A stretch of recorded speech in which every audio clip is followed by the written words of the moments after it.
Boxing King Media in association with Boxro. Callum Smith, we last spoke in Saudi Arabia just before your fight. How are you feeling about it? And obviously, how do you assess your performance and the knockout? Yeah, I feel good. It's always good to get a win. I think, especially after losing, you learn to appreciate the wins, no matter how big or small. But it was good to get back in there. I was out for a long time before it. I think it was 11 months, and then 10 months before the Castillo fight as well. So it's good to get back in. Hopefully, I can keep the ball rolling. It was a good win against a good opponent, European champion, Olympic bronze medalist. Good skilled southpaw, and it turned out a bit of a shootout. He started very quick, which wasn't the fight I expected, but I believe it was an exciting one while it lasted, and I got a good finish with get people talking. So it's a good night all round, and it leaves me in a good position moving forward. I think I spoke to you about it yesterday, and we were saying off camera how you come across when you talk, you sound like a really pleasant, and not that you're not, but when you talk, you'd expect you to fight with a really like European style, tapping away, winning on points. But when you're fighting, you're like bloody Mike Tyson. Where does the switch happen? Just when, as soon as I'm in there, I'm very laid back. Even touching gloves, I don't do all the stare out stuff. I'm very. It's a job, it's a profession. It's not impersonal to me. But the minute that bell goes and you go to the centre of the ring, I kind of seem to switch on. And if I land a good shot, I seem to.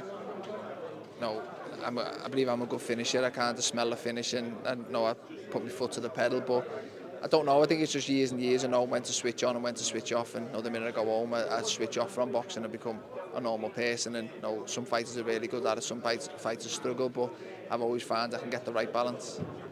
And I think, just trying to explain to the fans who probably haven't experienced when you're got somebody hurt like that and you're going in for the kill, how does it feel when you knock somebody out cold like that? When you know this is going to go viral, and the satisfaction behind it. It's good. I think you're just on a bit of a buzz. You don't realise, you're just in the moment. And when I get back to changes, someone will show me you're on the phone, because obviously I don't know what it looks like. And then it's good to, especially winning's the most important thing always. But if you win in good fashion, that's what keeps people talking for days after it. So the win's always the main thing, but it's always good to get a knockout like that. And I was pleased. It was a good win, and it puts me in a very good position. Did you pick up any Arabic? No, but I'm going to try. I'm going to try in future. The way things are going, I think we might have a few more fights in the Middle East and in Saudi, so I'll have to pick it up a bit.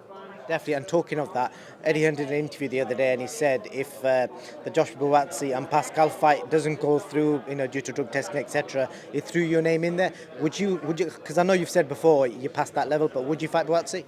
Yeah, of course. Look, I'd fight anyone. I think I've shown that throughout my career, and if as long as it makes sense for me and puts me in a better position than what I'm in previously, I'll always take that type of fight. He's a good fighter. It'd be a big fight over here. I think I've got to sit down with Eddie and just see what the deal is over the world title shot, see how soon I can get it or how long I'm going to have to wait, and then we'll decide what the next move for me is. He's been called in. I was in my final eliminator for WBC, he's been put in one for the IBF. I'm not sure whether it's going to happen or not. I've seen Eddie lost the pace bit, but I'm in a good division where there's a lot of options. I'm next in line for the world title, but we'll have to see when or where I'm going to get it. And last question, there's a big light heavyweight fight on this card. Who are you picking? It's a good one. I think there's a good clash of styles. I